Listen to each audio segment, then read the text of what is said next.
Hello everyone, स्वागत है आपके अपने YouTube channel online GK GS classes में। आज की क्लास जो है क्लास 12th ज्योग्राफी के इम्पॉर्टेंट क्वेश्चंस का 9 नंबर पार्ट है, ठीक है। यानी कि 9वां पार्ट है, हमनी की भाषा में कहल जाए तो जो 2023 में एग्ज़ाम देंगे उनके लिए इम्पॉर्टेंट है, ठीक है। तो आप लोग जो है जब इससे पहले वाला वीडियो नहीं देखे होंगे तो डिस्क्रिप्शन में जाइए, एक प्लेलिस्ट का लिंक आपको मिलेगा 2023 टॉपर बेस्ड ज्योग्राफी।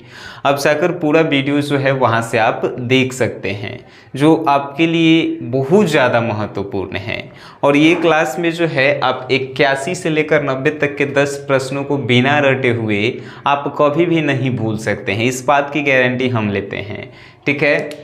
चलिए, पहला है कि नगरीय जनसंख्या क्या होती है।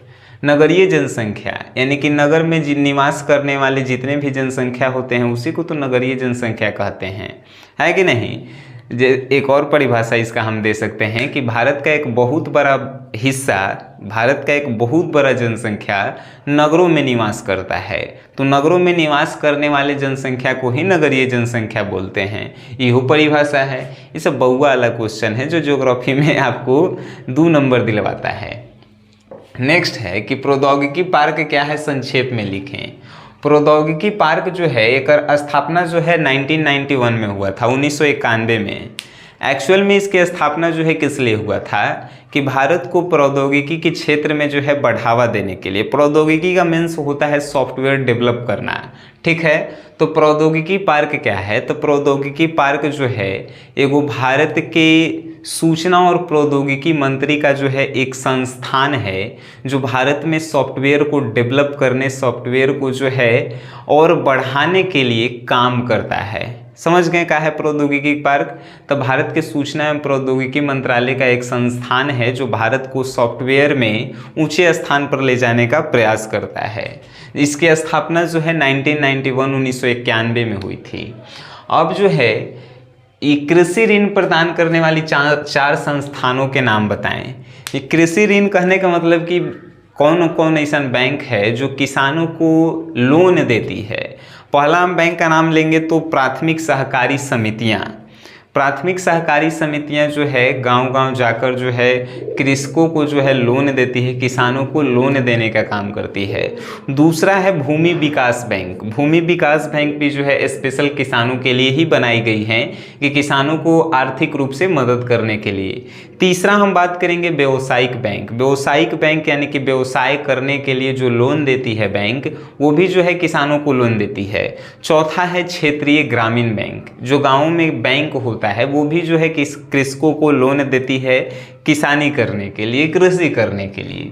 तो 4 को बैंक के नाम बताना था। जल संसाधन का संरक्षण करना क्यों जरूरी है, इसका आंसर जो है हम नहीं देंगे तो आप इसका दे सकते हैं।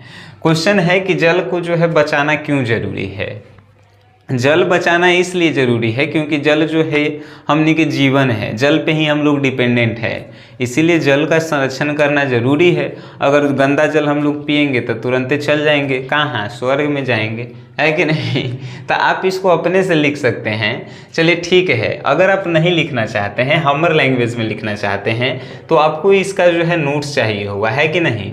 नोट्स के लिए जो है क्या आपको प्रोसेस हम पहले ही बता चुके हैं कि 100 को जो है शॉर्ट क्वेश्चंस हम आपको देंगे, 30 को जो है लॉन्ग क्वेश्चन हम आपको देंगे, बट इसके बदले में जो है हम आपसे कुछ चार्जेस लेने वाले हैं। 101 रुपीज़ जो है हम आपको लेंगे, लेकिन ये सभी क्वेश्चंस जो हैं आपके 2023 बोर्ड के एग्ज़ाम के लिए जो है बहुत ही ज़्यादा महत्वपूर्ण है, मोस्ट वीवीआई जिसको हम लोग कहते हैं, ठीक है। तो ये पेमेंट करने का प्रोसेस जो है, एक नंबर है 9608339424। इसी नंबर पे आपको जो है पेमेंट करना होता है। पेमेंट करने के बाद आपको जो है पेमेंट का स्क्रीनशॉट जो है इसी नंबर पे जो है भेजना होता है अपने डिटेल्स के साथ। उसके बाद आपको 2023 टॉपर बेस्ड ज्योग्राफी में जोड़ा जाएगा और आपको पर्सनली जो है व्हाट्सएप पे PDF भेज दिया जाएगा।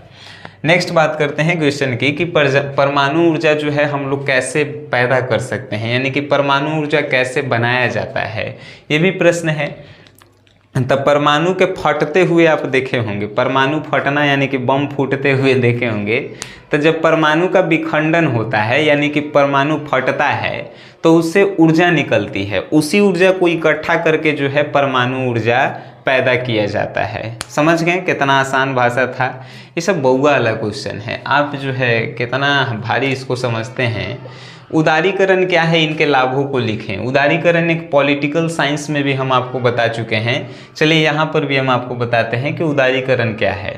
उदारीकरण यह है कि जब कोई राष्ट्र आर्थिक स्थिति से जूझ रहा है किसी नियम के कारण, कोई एगो नियम बनावल है जिसके कारण कोई देश जो है गरीबी की ओर जा रहा है, तो उन नियम को हटाना या उस नियम में ढील देना ही जो है उदारीकरण कहलाता है। जैसे कि हमारा ला एगो नियम बनावल है कि हम घर से बाहर नहीं जाएंगे, तो घर से हम बाहर नहीं जाएंगे तो घर में रह के हम बीमार पड़ जाएंगे। तो जब वो नियम तोड़ल जाएगा कि घर से अब तू बाहर जा सकता है, ये नियम हट गया, तो वो नियम जो हटेगा उसी को हम लोग कहेंगे उदारीकरण। समझ गए कि जब कोई देश किसी नियम के कारण आर्थिक स्थिति उसकी खराब होती है तो वो नियम हटाना या उस नियम में ढील देना ही उदारीकरण कहलाता है। उदारीकरण से जो है लाभ क्या है, इसके बारे में हम लोग जानते हैं। उदारीकरण के बारे में कहें तो उदारीकरण से बहुत सारे लाभ हैं। लाभ क्या हैं, तो विदेशी कंपनियां जो है आकर यहाँ पे निवेश कर सकती है उदारीकरण से, कि अब कोई देश का अगर उदारीकरण उसमें हो गया तो वहाँ पे विदेशी कंपनियां जो हैं जाकर निवेश कर सकती है, यानी कि पैसा लगा के बिजनेस शुरू किया जा सकता है। दूसरा कि वहाँ पे जो है हर एक जो भी ग्राहक का जो ज़रूरत वाला चीज़ है वो सभी ग्राहक के ज़रूरत के चीज़ों को जो है मिलना शुरू हो जाएगा। ठीक है, और आगे है कि नए बाज़ारों तक पहुंचना आसान हो जाएगा, यानी कि जब नियम कानून हिले नहीं है तो अब हर एक व्यापारी जो है अलग अलग बाज़ारों में जो है जाकर अपना सामान बेच सकते हैं, यानी कि नया बाज़ार तक हम लोग पहुँच सकते हैं। ठीक है, उदारीकरण के लाभ आप जान गए। वायु प्रदूषण क्या है बताइए सर, यह प्रश्न हमको नहीं लगा था कि आपको बताना पड़ेगा। वायु में अनेक जो है विषैली पदार्थों के मिलने से जो वायु में प्रदूषण उत्पन्न होता है, यानी कि वायु दूषित होता है, उसी को वायु प्रदूषण कहते हैं। वायु में अनेक विषैली गैसों को मिलने से जो वायु दूषित होता है उसी को वायु प्रदूषण कहते हैं। इनमें कोनो बात वाला नहीं है क्वेश्चन, ये सब बउआ वाला क्वेश्चन है। उष्मा द्वीप क्या है, संक्षेप में लिखें। बउआ वाला एक क्वेश्चन है कि उष्मा द्वीप क्या है। उष्मा द्वीप अगर हम बात करें तो उष्मा द्वीप मान के चलिए कि ये जो है पटना है, पूरा पटना में जो है यहाँ बीच में जो है बाजार लगता है, एकदम यहीं पे जो है मेन बाजार है। तो यहाँ का तापमान जो है हमेशा गर्म रहेगा। काहे गर्म रहेगा, तो आदमी के भीड़ उड़ रहेगा, है कि नहीं। आदमी यहाँ आके मार्केट करेगा तो पूरा भीड़ रहेगा, तो यहाँ का तापमान बढ़ा रहेगा। तो हम कहेंगे कि पूरा पटना में जो है उष्मा द्वीप कहाँ है, यही है। ठीक है, आप नहीं समझे, आइए तनी हम आपको समझाते हैं। उष्मा द्वीप कहने का मतलब कि कोई नगर में जहाँ पे व्यवसाय का केंद्र होता है उसी नगर को जो है, उसी केंद्र को हम लोग कहते हैं उष्मा द्वीप। जैसे कि आपका गांव है तो गांव में कहीं एक जगह बाजार लगता होगा जहाँ सभी सामानें आपको मिलती होगी, तो बाजार कहलाता होगा उष्मा द्वीप। ठीक है, तो उसी तरह कोनो नगर में, कोनो शहर में जहाँ पे व्यवसाय होता है उसी व्यवसाय केंद्र को उष्मा द्वीप कहते हैं। आप समझ गए होंगे। अब जो है कि भारत के दो बृहत औद्योगिक प्रदेशों के नाम लिखें। भारत के दो बड़का औद्योगिक प्रदेश यानी कि औद्योगिक राज्य का नाम बताना है, तो मुंबई पुणे औद्योगिक प्रदेश जो है सबसे बड़ा है। दूसरा अगर हम बात करें मुंबई पुणे के बाद तो आता है वो हुगली औद्योगिक प्रदेश। पहला मुंबई पुणे औद्योगिक प्रदेश, दूसरा हुगली औद्योगिक प्रदेश। ये जो है आसान प्रश्न हैं। आइए 90 नंबर क्वेश्चन करते हैं कि सुरक्षा नगर के दो उपयुक्त उदाहरणों के साथ परिभाषित करें। यानी कि सुरक्षा नगर को पहले परिभाषित करना है, उसके बाद इसके दो उदाहरण जो है आपको देना है। सुरक्षा नगर कहते किसे हैं, तो सुरक्षा नगर तनी समझिए, वैसे नगर जो चारों तरफ से सुरक्षित होते हैं उसी नगर को सुरक्षा नगर कहते हैं। नगर मतलब समझ रहे हैं, शहर होता है, तो वैसे शहर या नगर जो चारों तरफ से सुरक्षित होता है उसी को सुरक्षा नगर कहते हैं। सुरक्षा नगर के अगर दो हम उदाहरण आपको दें तो एगो निकोसिया जो है सुरक्षा नगर है, जिसपे कौनो कोई हमला नहीं कर सकता है, चारों तरफ से जो है वो सेफ है। दूसरा एगो मागस्य जो है, मागस्य भी जो है एगो नगर है, ये भी जो है एकदम सुरक्षित नगर है। अब ये सब जो है विदेश में है, हमनी के यहाँ नहीं है ये सब नगर। हमनी के तो कौनो नगर कोई सेफ हिले नहीं है, कौन से कोई घुस के जो है हमनी पे आक्रमण कर सकता है कि नहीं। तो सुरक्षा नगर जो चारों तरफ से जो है सुरक्षित नगर होते हैं उसी को कहते हैं, जिसे निकोसिया और मागस्य, ये जो है सुरक्षा नगर हैं।